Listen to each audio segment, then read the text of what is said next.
नमस्कार दोस्तों, मेरा नाम है विमल सिंह बालाजी। स्टडी अड्डा में आप सभी का स्वागत। आज तारीख आपकी 12 जून 2024 की। एक एक करके सभी अपडेट की बात इस वीडियो में हम करेंगे। तो स्टार्ट करते हैं पहले अपडेट से। खाली पदों को भरने के लिए हर माह समीक्षा कर होगी समयबद्ध कार्रवाई।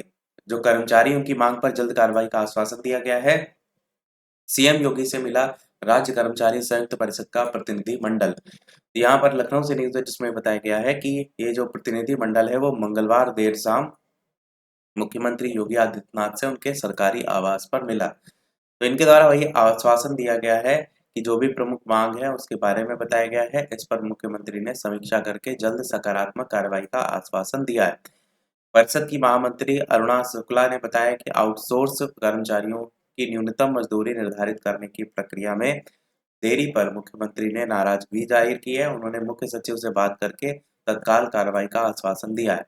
उन संविदा कर्मचारियों की जिनकी नियुक्ति राज्य सरकार के अधीन विभिन्न कर्मचारियों में विज्ञापित पद के सापेक्ष नियमानुसार चयन समिति गठित करके की गई है, उनको लेकर के भी कार्रवाई के लिए मुख्यमंत्री ने अनुरोध किया है।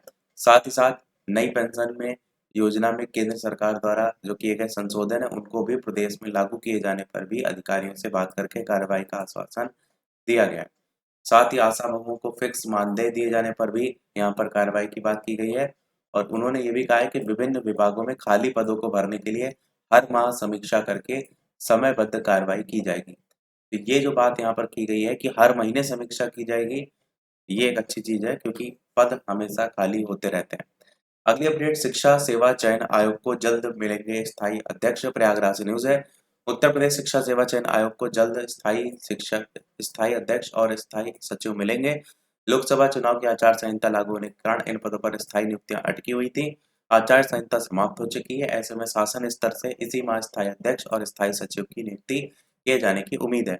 उत्तर प्रदेश माध्यमिक शिक्षा चयन बोर्ड और उत्तर प्रदेश उच्चतर शिक्षा सेवा आयोग को उत्तर प्रदेश शिक्षा सेवा चयन आयोग में समाहित किए जाने की प्रक्रिया पूरी की जा चुकी है। नए आयोग के गठन के बाद 12 सदस्यों की नियुक्तियां भी हो चुकी हैं। सदस्यों की नियुक्तियां होने के बाद लोकसभा चुनाव की आचार संहिता लागू हो गई थी, जिसकी वजह से स्थायी अध्यक्ष, स्थायी सचिव और स्थायी उप सचिव की नियुक्तियां जो है वो फंस गई थी। आचार संहिता समाप्त होने के बाद उच्च शिक्षा विभाग की ओर से 4 उप सचिव की स्थायी नियुक्तियां के लिए विज्ञापन जारी किया जा चुका है। आयोग को जुलाई के पहले सप्ताह तक 4 नए उप सचिव मिलने की उम्मीद है। ये यहाँ पर समय बताया गया है। वहीं आचार संहिता के दौरान शासन ने कार्यवाहक अध्यक्ष और सचिव की नियुक्ति कर दी थी ताकि आयोग के कार्य में बाधा न आए। अगली अपडेट, अध्यापक नियुक्ति परीक्षा 19 से 22 जुलाई तक संभावित। पटना से न्यूज है जिसमें बिहार शिक्षक भर्ती की बात की गई है। बीपीएससी ने मंगलवार को तृतीय चरण की जो अध्यापक नियुक्ति परीक्षा है उसकी संशोधित कार्यक्रम तिथि जारी कर दी है। परीक्षा नियंत्रक ने बताया कि उच्च न्यायालय के आदेश के आलोक में 4 से 10 जून तक अतिथि शिक्षक से ऑनलाइन आवेदन स्वीकार किए गए हैं। पूर्व से निर्धारित परीक्षा तिथि में संशोधन किया गया है। अब परीक्षा 19 से 22 जुलाई तक संभावित है। अपर मुख्य सचिव सह परीक्षा नियंत्रक ने बताया है कि प्रधानाध्यापक की परीक्षा 23 जून को निर्धारित की गई थी। इसी दिन बीसीईसीबी की परीक्षा है होनी है। एक जिले में 2 परीक्षाओं के आयोजन कराने में व्यवहारिक कठिनाइयां हो रही हैं। इसी कारण से प्रधानाध्यापक की परीक्षा 28 जून को निर्धारित की गई है। वहीं प्रधान शिक्षक के पदों पर नियुक्ति के लिए परीक्षा 22 जून को निर्धारित की गई थी। इस स्थिति में भी जो परीक्षा होने के कारण अब इसका आयोजन 29 जून को कराया जाएगा। बाकी नोटिफिकेशन कल आपको हमने दिखाया भी था। 87,014 पदों के लिए तीसरे चरण की शिक्षक नियुक्ति परीक्षा 19 से 22 जुलाई तक होगी। 28 जून को प्रधानाध्यापक और 29 जून को होगी प्रधान शिक्षक की परीक्षा और इसमें भी वही सारी बातें की गई। अगली अपडेट, पेपर लीक मामले में डीआईओएस और प्रधानाचार्य को एसटीएफ ने किया तलब।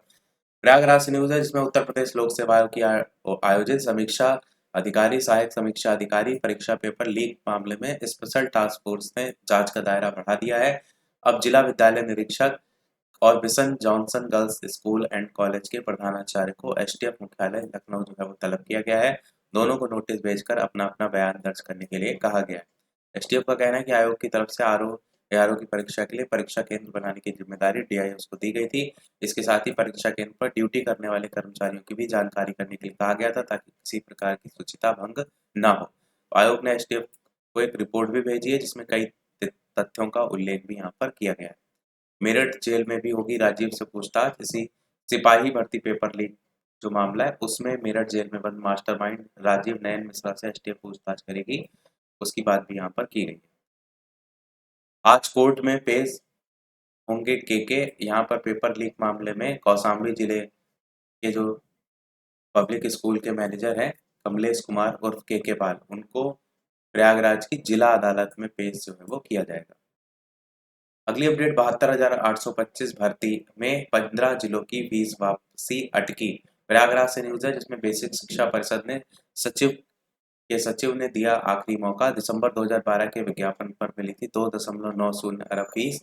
परिषदीय प्राथमिक स्कूलों में 72,825 प्रशिक्षु शिक्षक भर्ती के तहत दिसंबर 2012 में दोबारा आवेदन करने वाले टीईटी और बीएड उत्तीर्ण अभ्यर्थियों की 15 जिलों से संबंधित करोड़ों रुपए की फीस वापसी फंस गई है। बेसिक शिक्षा परिषद के सचिव सुरेंद्र कुमार तिवारी ने 7 जून के पत्र में डाइट के प्राचार्य और बेसिक शिक्षा अधिकारियों से निर्धारित प्रोफार्मा पर सूचना 12 जून तक मांगी है, ताकि हाईकोर्ट के 31 अक्टूबर 2023 के आदेश के अनुकूल सभी अभ्यर्थी जो हैं उनकी फीस वापसी की जा सके। सचिव ने ये भी चेतावनी दी है कि वांछित सूचना नहीं मिलने पर हाईकोर्ट को सूचित कर दिया जाएगा, जिसकी पूरी जिम्मेदारी संबंधित अधिकारी की ही होगी। यहाँ पर जिन जिलों ने सूचना नहीं दी है उनकी लिस्ट भी दी गई है, जिसमें लखनऊ, मथुरा, सीतापुर, गाजीपुर, मिर्जापुर, लखीमपुर खीरी, ये सभी आपको यहाँ पर जिले देखने को मिले। अगली अपडेट चिकित्सा और स्वास्थ्य विभाग 504 डॉक्टर की संविदा पर करेगा भर्ती। चिकित्सक की कमी दूर करने की कोशिश, ऑनलाइन फॉर्म जारी। जागरण लखनऊ से न्यूज है जिसमें बताया गया कि चिकित्सा और स्वास्थ्य विभाग 504 डॉक्टर को संविदा पर भर्ती करेगा। इसमें एमबीबीएस और विशेष चिकित्सक को रखा जाएगा। चयन इंटरव्यू के माध्यम से किया जाएगा। चिकित्सक की भर्ती के लिए ऑनलाइन आवेदन फॉर्म जारी कर दिए गए हैं और प्राथमिक स्वास्थ्य केंद्र, सामुदायिक स्वास्थ्य केंद्र और जिला अस्पताल में जहां डॉक्टर की काफी कमी है वहां प्राथमिकता के आधार पर इन्हें भेजा जाएगा। सभी जिलों से खाली पदों की सूचना भी ले ली गई है और यहाँ पर अलग अलग जो पद हैं उनकी जानकारी भी जो है वो दी गई है। जैसे कि चिकित्सा और स्वास्थ्य निदेशक ने बताया कि कुल 504 पदों में अनारक्षित श्रेणी के 252 पद, अन्य पिछड़ा वर्ग 136, अनुसूचित जाति 106, अनुसूचित जनजाति 10 और आर्थिक रूप से कमजोर के 50 पद हैं। और यहाँ पर सैलरी वगैरह की बात की गई है। अगली अपडेट अगली अपडेट है कि ग्रामीण बैंक में क्लर्क और पीओ के 9,995 पदों के लिए 27 तक करें आवेदन। ये न्यूज जो है पटना से प्रकाशित हुई है। बिजली कंपनियों ने 2600 पदों पर 15 से आवेदन, एचपीसीएल ने 247 पदों के लिए 30 तक आवेदन। इस प्रकार से अलग अलग आवेदन की बात की गई है। अगली अपडेट है परीक्षा की पवित्रता पर उठ रहे सवाल, एनटीए व केंद्र को देना होगा जवाब। यहाँ पर शीर्ष कोर्ट पहुंचा एनटी नीट जो यूजी का मामला है, नोटिस जारी करके कहा है सुप्रीम कोर्ट ने कि जो मेडिकल कॉलेजों में दाखिला के लिए नीट परीक्षा है उसमें अनियमितता और कदाचार के आरोप लग रहे हैं, तो दोबारा परीक्षा की मांग वाली याचिका पर केंद्र सरकार और नेशनल टेस्टिंग एजेंसी को नोटिस जारी किया गया है और वही यहाँ पर बताया गया है।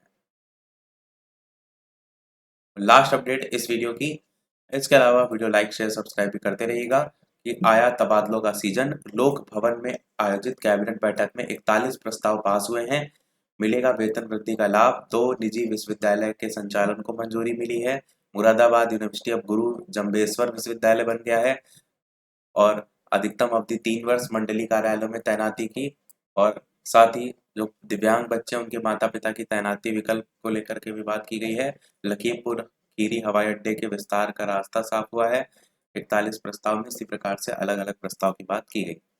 यही था हमारे ओवरऑल अपडेट में। वीडियो लाइक शेयर सब्सक्राइब अवश्य कीजिएगा। टेलीग्राम चैनल से नहीं जुड़े हो तो बालाजी डेटा सर्च करके जुड़ सकते हैं। मिलते हैं अगले अपडेट में, तब तक के लिए नमस्कार, जय हिंद।